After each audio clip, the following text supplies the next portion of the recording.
Welcome to Jags Drive Time with John Oehser and Brian Sexton. Jags Drive Time starts right now. Good morning and welcome. Time for Jags Drive Time from TIAA Bank Field on a Wednesday morning heading to week 13. Brian Sexton, your new host on this program, along with John Oehser, who you all know. Leo, how are you this morning? I'm great, Brian. Are you now? You're a Victory Wednesday. Yeah, you're a lot further away these days. That's why I'm great. Right? Yeah, I figured right. that might be it. Has something to do with it. Something I wrote for Quick Thoughts to promote what's coming up. Is it later today or Thursday the Quick Thoughts go out? Thursday. Let's say Thursday. All right, let's say Thursday. But something to look forward to tomorrow. Quietly, Sunday is a interesting game. Big game. In a sense, for the two teams at least. There are some big games around the NFL this weekend. Miami's at San Francisco. Kansas City is at Cincinnati. There are a couple of others. I think the Commanders and the Eagles play, and or the Giants play. That's a big one. Mm-hmm. And no one's going to pay attention to 4-7 versus 4-7, Jacksonville versus Detroit, two teams that for the last decade have not been very good. But what you've got is two rising teams. The Lions, after starting 1-6, have won 3 of their last 4, and the Jaguars, coming off a big win, have won 2 of their last 3. I don't want to say big because that makes it sound like it's got playoff implications, although, in a sense, both teams stay on the fringes of the playoff hunt with a win, so there are playoff considerations. I would call it a graphic game, meaning whoever wins it probably gets on the graphic. Meaning the graphic that lists the teams that are still in the hunt. It gets you to 5-7. It gets, for the Jaguars, certainly, you do the math, it keeps them to where if the Titans slip, and the Titans play at Philly. Yeah, then all of a sudden you're back to where, you win twice. You start talking Joe Fortunato's language with magic numbers in baseball. All of a sudden your magic number starts to make sense. Look, we're a long way from that, but it does keep both teams in the conversation, and it's certainly whoever wins it feels very good about, hey, we're 5-7. Right. And, one thing you think about with the Jaguars is the 2 or 3 they left on the table, but you can't do that. Well, look, we talked about... You can't do that, Brian. No, yeah, but we're at that point of the year where for the first time in a couple of years, we're talking about scenarios, right? If you win on Sunday and the Eagles beat the Titans, then you're 2 games out of the Titans and you play them twice. Yeah, then you control your destiny. Which we hoped this team would at least be in the conversation. Well, but that's a real thing if that happens. You do control your destiny. Now, that destiny would mean beating 4 playoff teams down the stretch. Yeah. I mean, the Titans twice, the Jets. Cowboys and the Jets. And the Cowboys. So it's a tough destiny. But you still control it. With the offense playing the way it's playing, it gives you some hope. All right, let's get into big things, folks, as we kick off this show. And we'll start with an excellent example. The Ravens have a distinct personality and a distinct culture. And I think all of us know that that's winning. It's what they do. And Doug Peterson talked about winning against a team that likes to win, that knows how to win, and what it means for his program.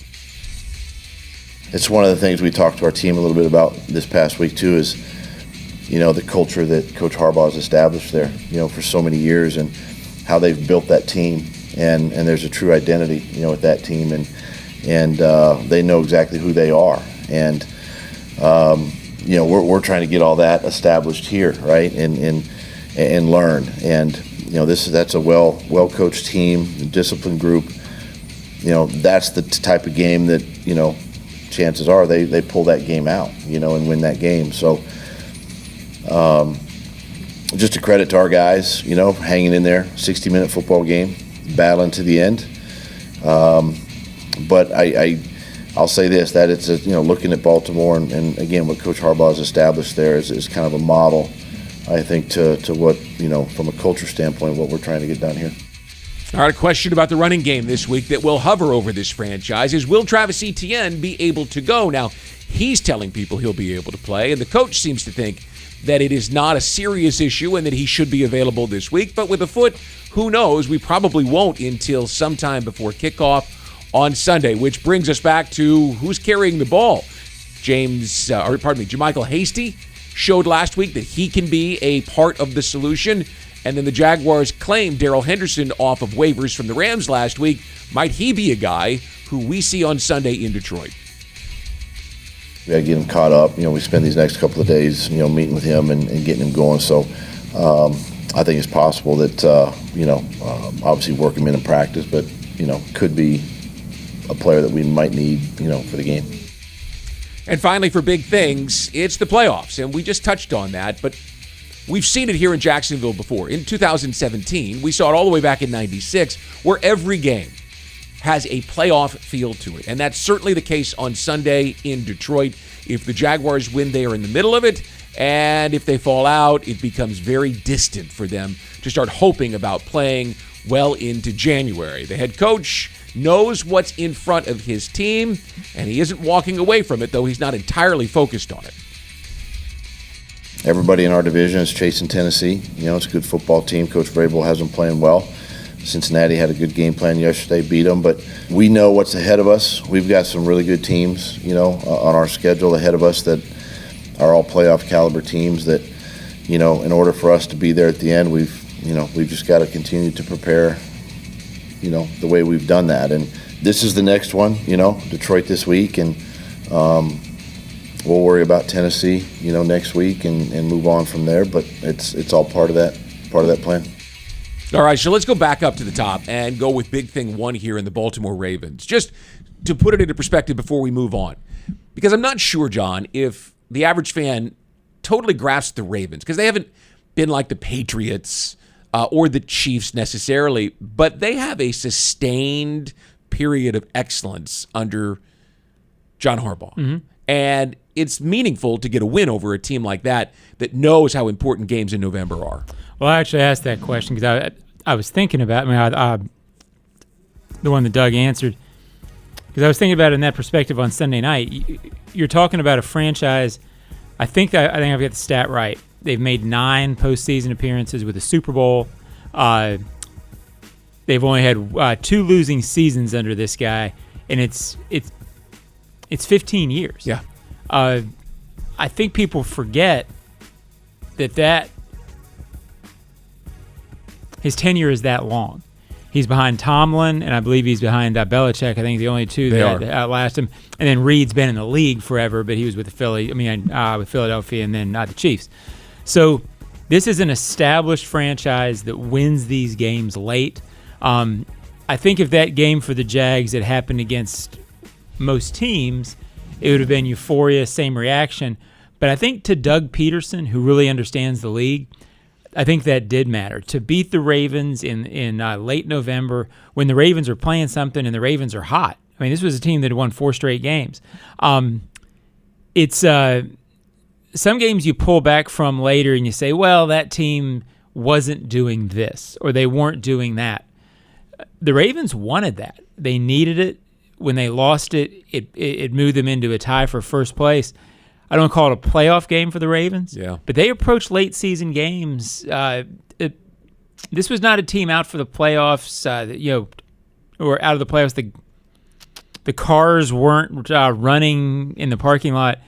They wanted this, and the Jaguars took it from them.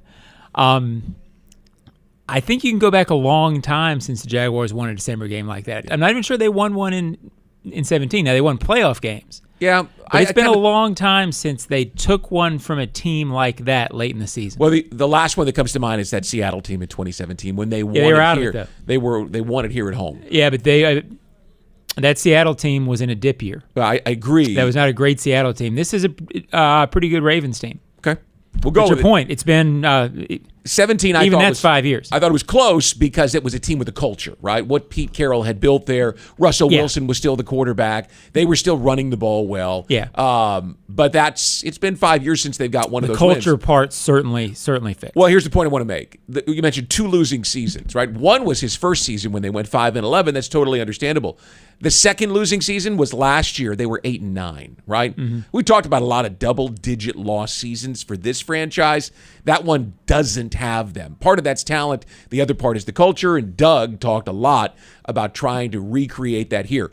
Quickly, before we go to break, big thing, too, was about the running game. Your sense of Travis Etienne's availability on Sunday, and obviously it's something we probably won't know until Sunday morning. And if a guy like Henderson, who's been on a good team like the Rams, can step in and provide anything 2 weeks in.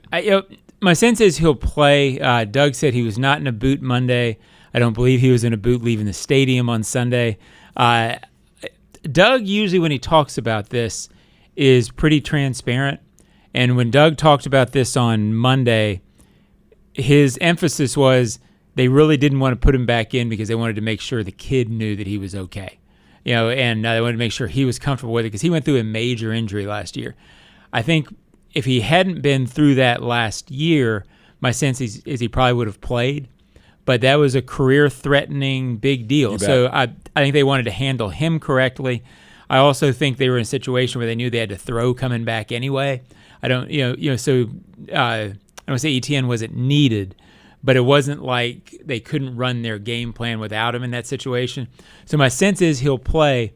Won't it be interesting now that Trevor Lawrence has this confidence that we can all see sort of oozing out of him when they get that element back offensively? They're starting to put things together. So here are the numbers. When Travis Etienne has 100 yards, which he did against the Giants, the Broncos, and the Raiders, the Jaguars averaged 167 per game. When he hasn't been on the field, hasn't had a 100-yard game, it's only 116. So his production is 50% more when he has a big day. So clearly they need him. And, John, they're coming off back-to-back games where they've only had 38 rushing yards last week against the Ravens and only 75 2 weeks ago against the Kansas City Chiefs. It's going to be interesting to see how that balances out because you can clearly see teams looked at it. They said this team is running the ball. They designed things to stop it. Trevor Lawrence is taking advantage of that. So now how that starts balancing out going forward, now the running game should be able to benefit from what Trevor's doing. All right, we'll find out. It's a story we will watch all week long and, of course, update you on tomorrow on Drive Time. When we return, Tim Twentyman from DetroitLions.com joins us to give us a sense of a surging Lions squad that Jags will face at Ford Field on Sunday. All that and more straight ahead, folks. Go nowhere.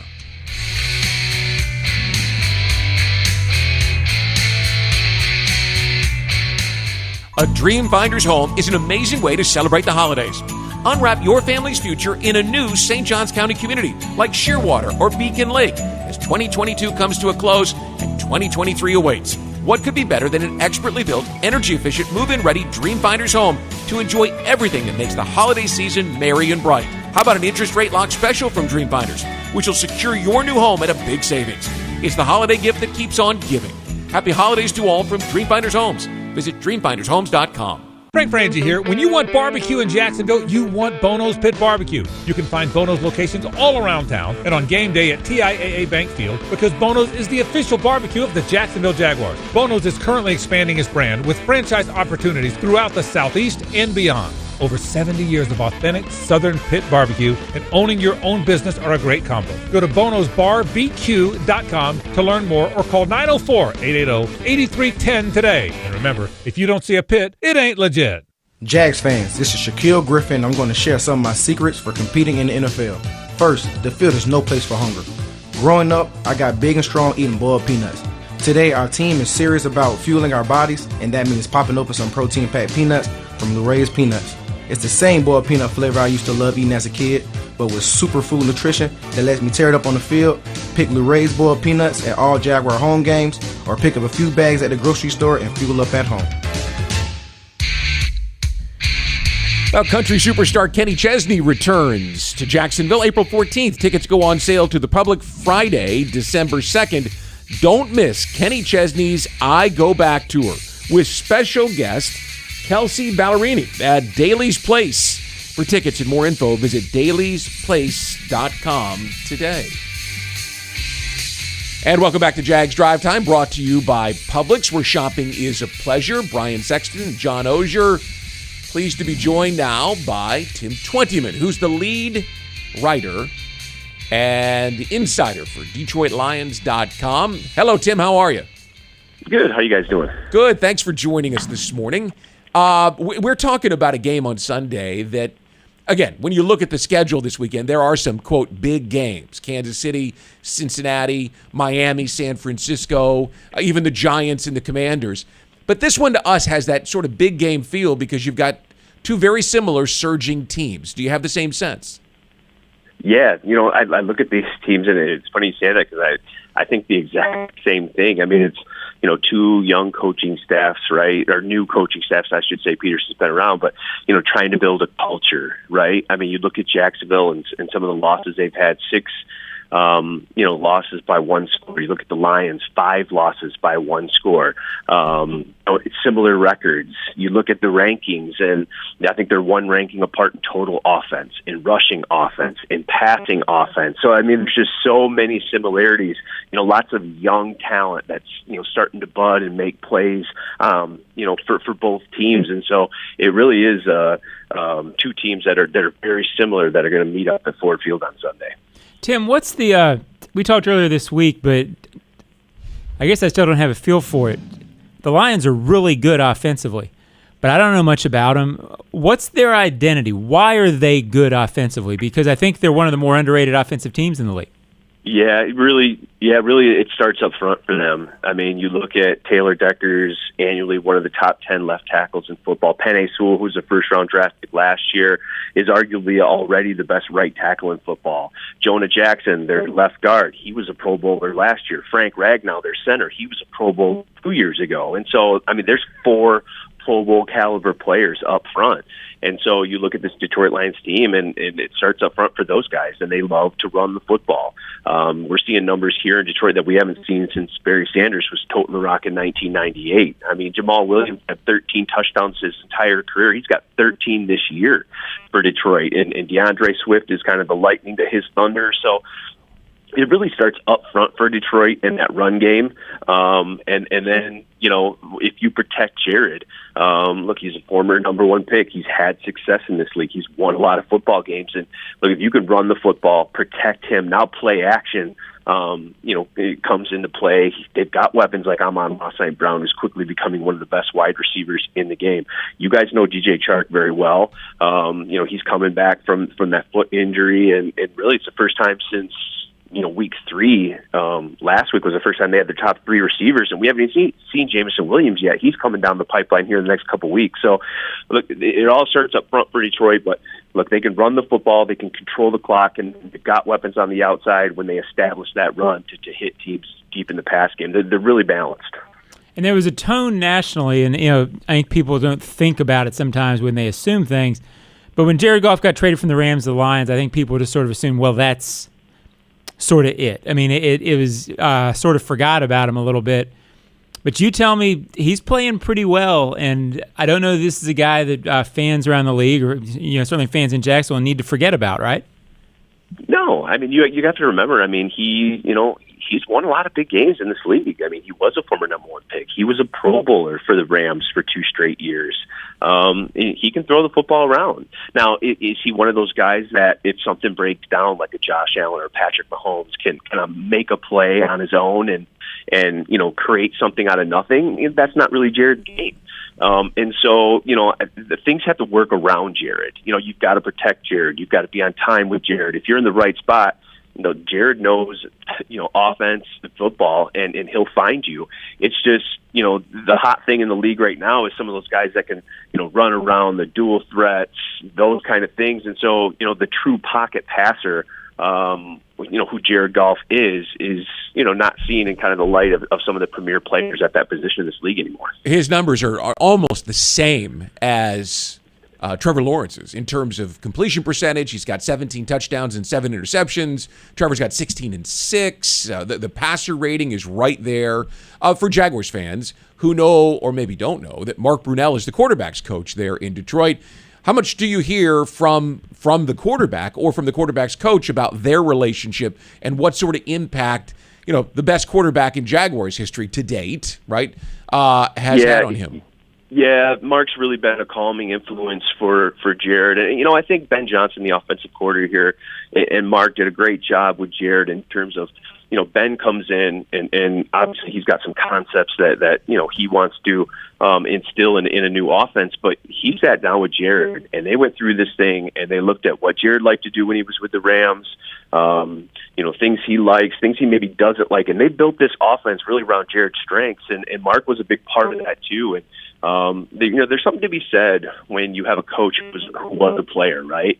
And there's a lot of those on this Detroit Lions staff. It starts with head coach Dan Campbell, but the majority of this staff, I'd say 80% probably, played in the NFL. And so, they're not going to ask a player to do something, one, they haven't already done themselves or been asked to do. And there's a respect factor there. This guy was in it. He understands. He knows what I'm going through. And so it's been a good relationship with Mark and Jared here in Detroit, certainly. Any thought that you could share with us on why the defense has struggled? I watched the game against the Bills like most of America did and thought that they had great pressure up front, that they looked stout.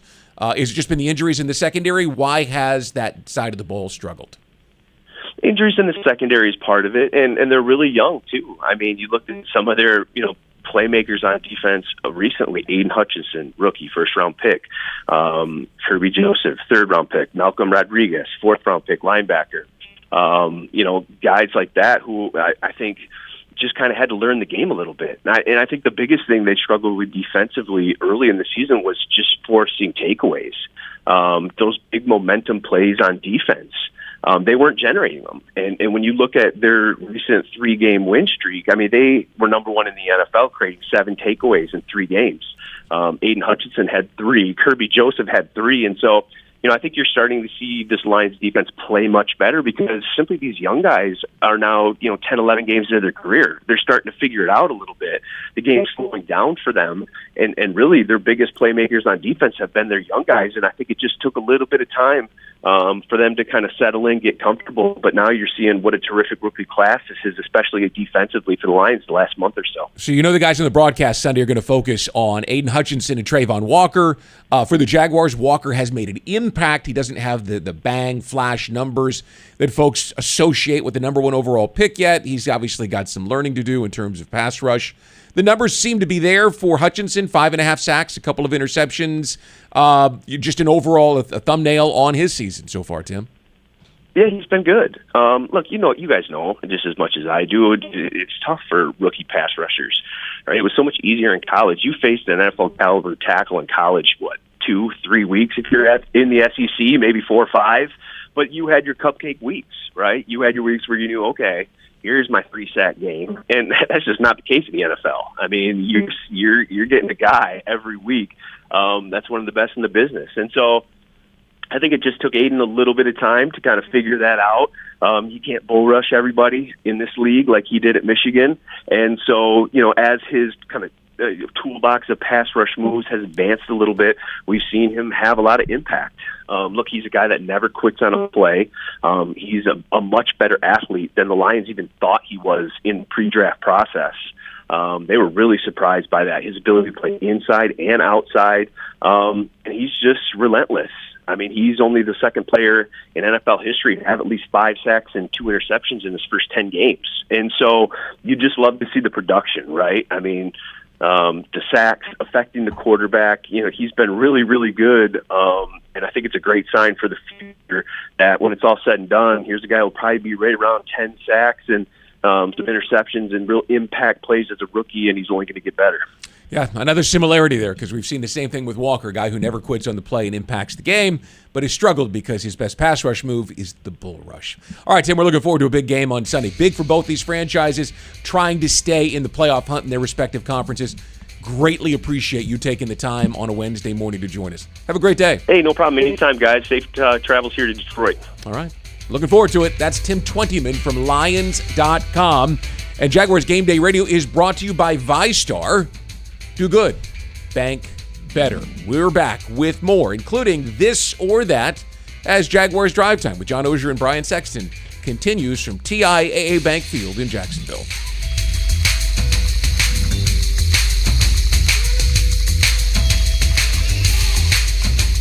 This holiday season, unwrap a brand new Dreamfinders home. You'll enjoy everything that makes the holidays merry and bright with family and friends in an expertly built, energy-efficient Dreamfinders home. What could be better than calling one of St. Johns County's magnificent communities such as Shearwater, Beacon Lake, or Silverleaf home as 2022 comes to a close and an exciting new year begins. Plus, with an interest rate lock special from Dreamfinders Homes, the timing is perfect to be in a gorgeous move-in ready home. Happy holidays to all from Dreamfinders Homes. Visit dreamfindershomes.com. Crown Royal's That Deserves a Crown program recognizes local heroes for making a positive impact in the community. The Jaguars and Crown Royal are giving back to those who serve this season, celebrating these individuals with the ultimate VIP Jaguars home game experience.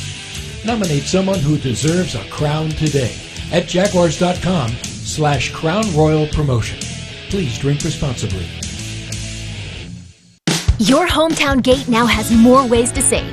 Introducing My Gate Rewards, a new loyalty program with member-exclusive savings and fuel discounts. Earn points on in-store purchases, take advantage of special offers, and save on products you love. Score free coffee, fountain drinks, pizza, and soft serve with Gate's frequent shopper clubs. Then use your points on savings at the pump. Download the My Gate Rewards app in the App Store today or ask a store associate for more information. Go from good to Gate. Well, Price.com is the easiest way to save money. With comparison shopping, cashback, coupons, all in one, it's free. Try Price.com today. This or that. All right, it is Wednesday, which means this or that takes center stage here as we come towards the tail end of Jaguars Drive Time. Let's go with you first. Well, I'll take left stage on the left side of the desk here. Left side of the building. You know, I went Trevor Lawrence or Jared Goff, and the point of this is not necessarily to compare the two quarterbacks, because that's something people are going to do.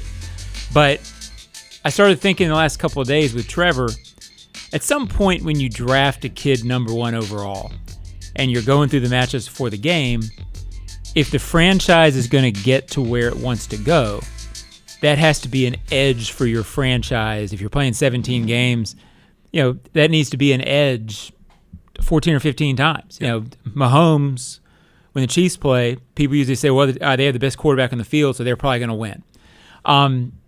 So Jared Goff, to me, is a good NFL quarterback. I don't think he's an all-pro quarterback.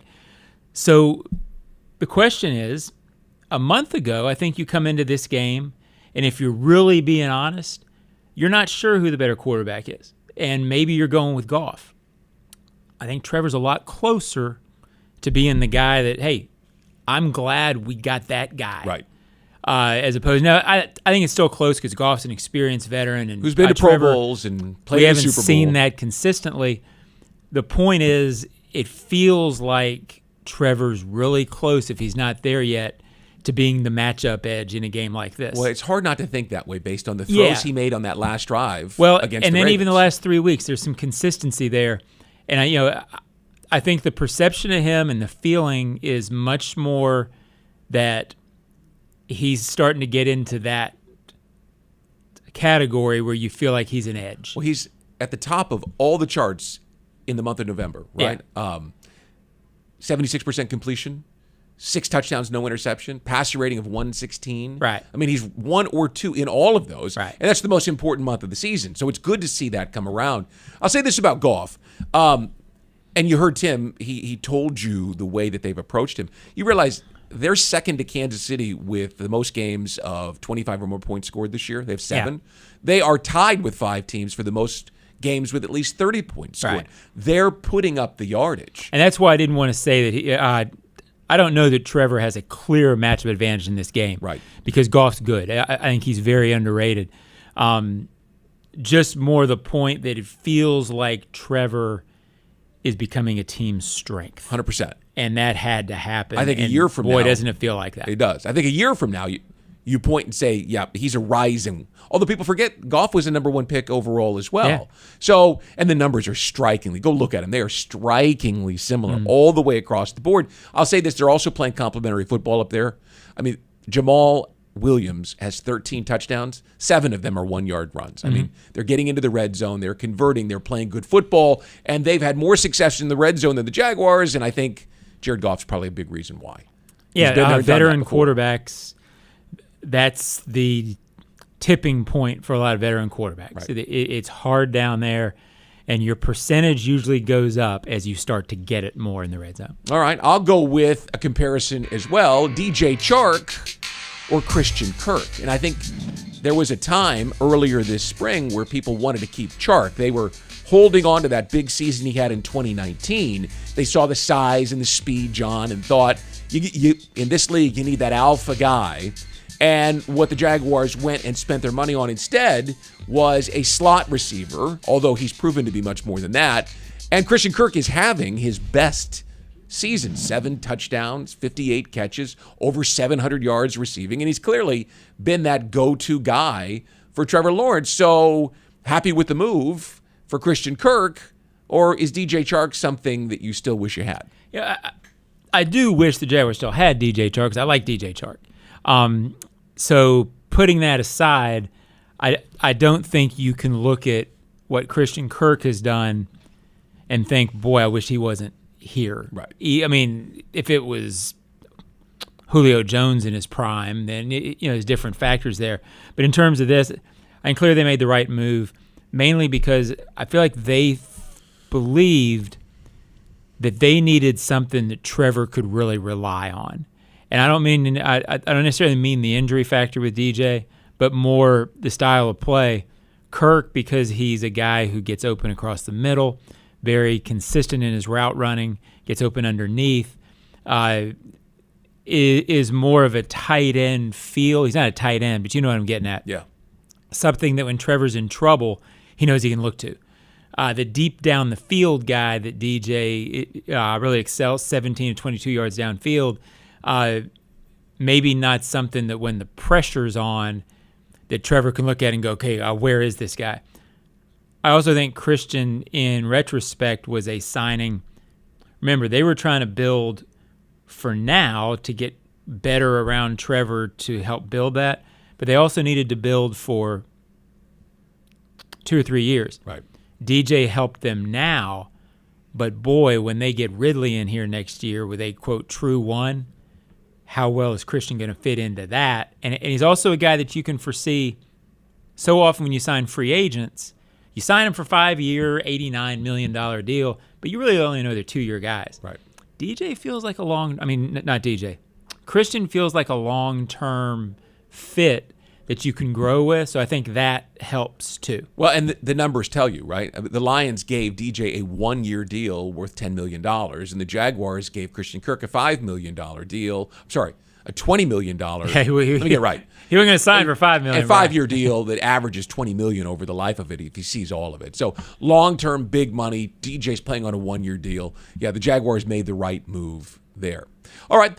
Hey, we've got this week's Florida Lottery student athlete to share with you. And our Florida Lottery high school athlete this week is Raleigh Eason. Raleigh has proven academic excellence, dedication to the community, and demonstrated leadership on and off the field. The Bright Future Scholarship Program, which is primarily funded by the Florida Lottery, assists students in pursuing post-secondary educational and career goals. And Raleigh is a junior at Fleming Island High who plays flag football and volleyball and posted an impressive 3.99 GPA. She hopes to study physical fitness at UCF in her future.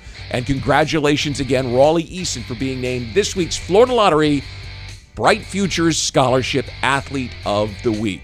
We'll come back with some closing thoughts here on Jags Drive Time on a busy Wednesday in Jacksonville.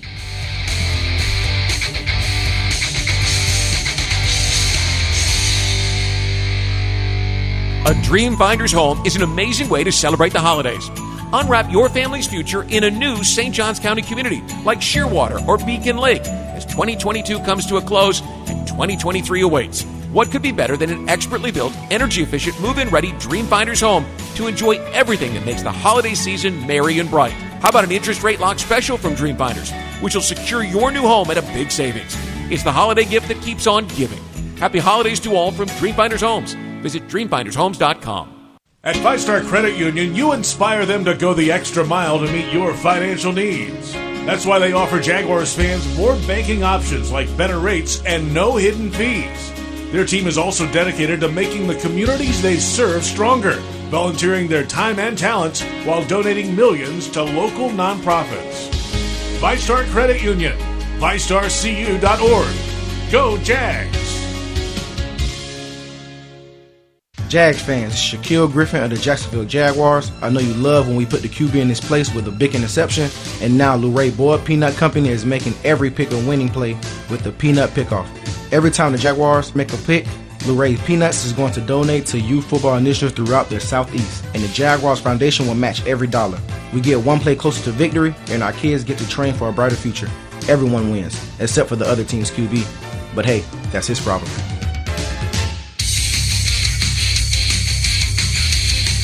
Well, for 9 years, Dreamfinders Homes has been proud to call themselves the official home builder of the Jacksonville Jaguars.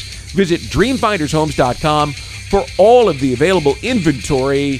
Dreamfinders says happy holidays and go Jaguars. Brian Sexton, John Oehser back to wrap up this edition of Jags Drive Time. Touched on the big headline of the week. We'll all be following the story of Travis Etienne.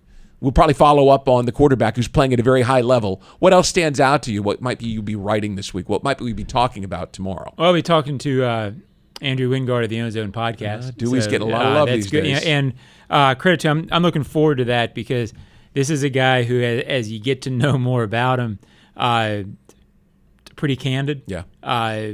Pretty likable kid. So I'm looking forward to that. And I think what we talked about at the top is really the theme this week. You're talking about a couple of teams. If the Jaguars win this, then all of a sudden people start seeing this season and what they've done in sort of a new light. But I think you've got to back it up at some point. That would be 3 out of 4 victories. 3 victories in 4 games, some consistency. So in that sense, I think it's a big game for the Jags. I'm connecting with Jim Bob Cooter, who is the passing game coordinator. Have not talked to him. So I'm anxious especially to talk about Zay Jones and Christian Kirk. Mm-hmm. Everyone thinks passing game coordinator, you're talking about the quarterback. Without a doubt, we will talk about Trevor Lawrence because there's so much there. But getting Evan Ingram involved, I think he's that guy that, and maybe even Dan Arnold, who, when he was here last year, proved to be somewhat of a guy that you could rely on before he got hurt. So there are guys who can step up their game and help take this to another level. We'll find out from Jim Bob today what he thinks, and of course that will air on Sunday in the Publix Tailgate Show. All right, well, thanks for your patience with me. See you tomorrow. Game 2 here. Yeah, tomorrow. That's right. 3 of these a week. Here we go.